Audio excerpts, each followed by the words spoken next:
Apa itu ubat? Ubat ialah bahan kimia yang digunakan untuk membantu kita merawat atau mencegah penyakit. Secara am, ubat adalah untuk kegunaan kesihatan. Tetapi, ada orang yang menyalahgunakan ubat. Ubat tradisional. Ubat tradisional diperbuat daripada tumbuh-tumbuhan herba, haiwan dan tidak diproses secara kimia. Ubat tradisional disediakan dengan menghancurkan bahagian tertentu tumbuhan dengan menggunakan lesung dan disaburkan pada anggota badan yang sakit. Ada juga bahagian tertentu tumbuhan haiwan direbus untuk mendapatkan patinya dan diminum. Contoh ubat tradisional. Halia menyingkirkan angin dalam badan. Ia juga mencegah selesema serta membantu memanaskan badan. Lidah buaya boleh merawat penyakit kulit dan melegakan luka pada kulit akibat melecur ataupun terbakar. Ginseng membina pertahanan badan terhadap jangkitan dan ia juga merendahkan tekanan darah dan paras kolesterol. Yang terakhir, asam jawa. Jus buahnya dapat melegakan batuk serta boleh mencerahkan kulit. Ubat moden. Perkembangan pesat dalam bidang penghasilan ubat melalui teknologi baharu. Contohnya seperti ubat moden. Ubat moden ini terbagi kepada 5 jenis, iaitu analgesik, antimikrob, ubat psikotik, anti-alergi, kortikosteroid, jenis, fungsi dan kesan sampingan. Untuk analgesik, contohnya aspirin dan paracetamol melegakan sakit dalam sedar, manakala codelna melegakan sakit batuk dan cirit berik. Kesan sampingan aspirin boleh mendapatkan ulcer perut, paracetamol pula boleh merosakkan hati. Codelna boleh mengakibat seseorang itu berasa mengantuk. Ubat psikotik, contohnya haloperidol, chlorpromazine, clozapine. Ia untuk merawat psikosis iaitu gejala penyakit mental. Kesan sampingan mengambil ubat psikotik boleh mengakibatkan pergerakan muka dan badan tidak normal, kejang dan menggeletar.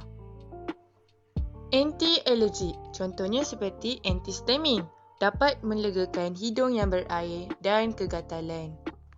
Kesan sampingan mengambil ubat ini, pengguna akan berasa mengantuk dan juga mulut berasa kering, gangguan penglihatan dan sembelit jika diambil pada dos yang tinggi.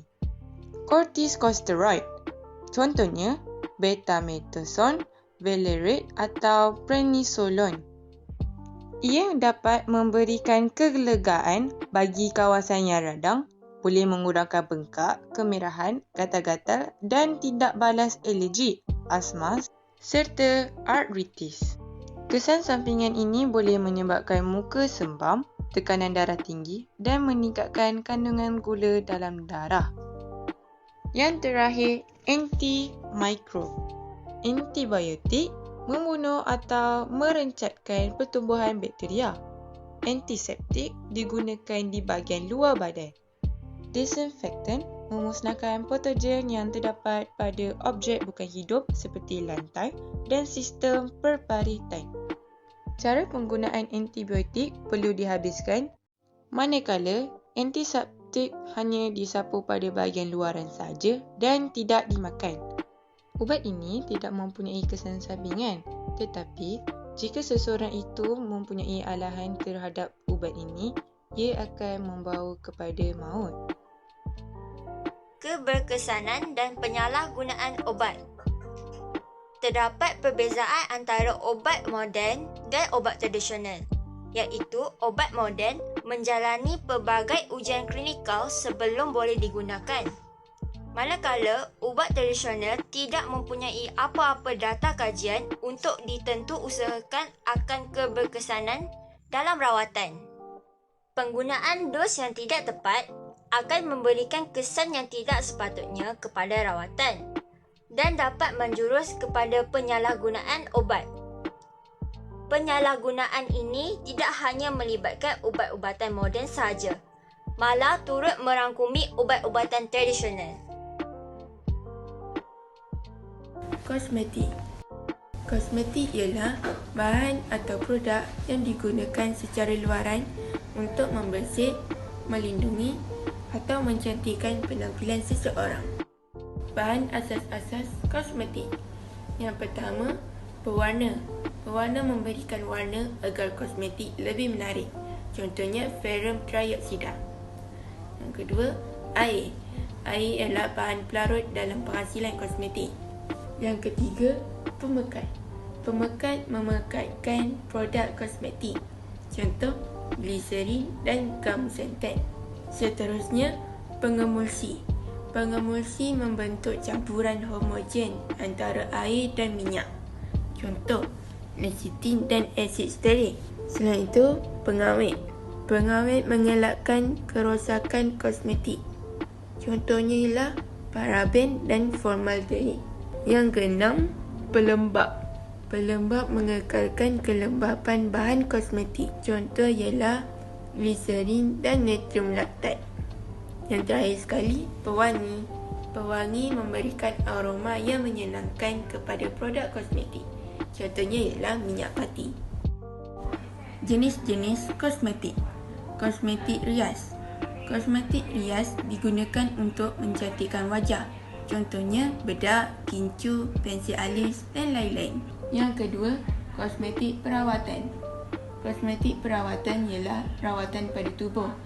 Contohnya krim, pelembap kulit dan masker muka. Yang ketiga ialah pewangi. Pewangi memberikan haruman. Contohnya deodoran dan minyak wangi. Penggunaan kosmetik dalam kehidupan. Terdapat kebaikan kosmetik buatan sendiri dan keburukan kosmetik komersial. Untuk kebaikan kosmetik buatan sendiri pula, mudah dihasilkan menggunakan bahan-bahan semula jadi. Yang kedua, selamat dan tiada bahan kimia yang berbahaya. Dan yang ketiga, kos yang lebih murah.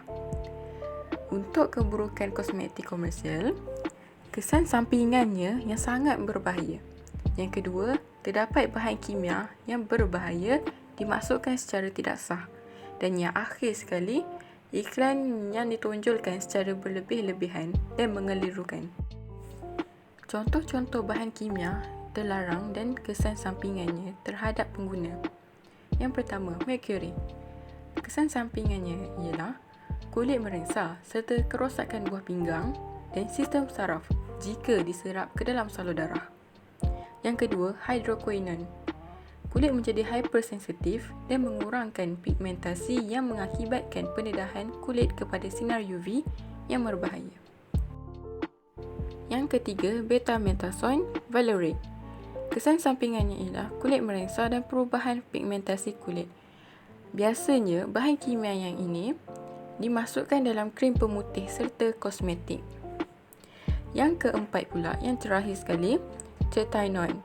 Tretinoin ini terdapat beberapa kesan sampingannya macam kulit kemerahan dan mengelupas. Tretinoin ni biasanya mereka buat untuk menjadi krim jerawat.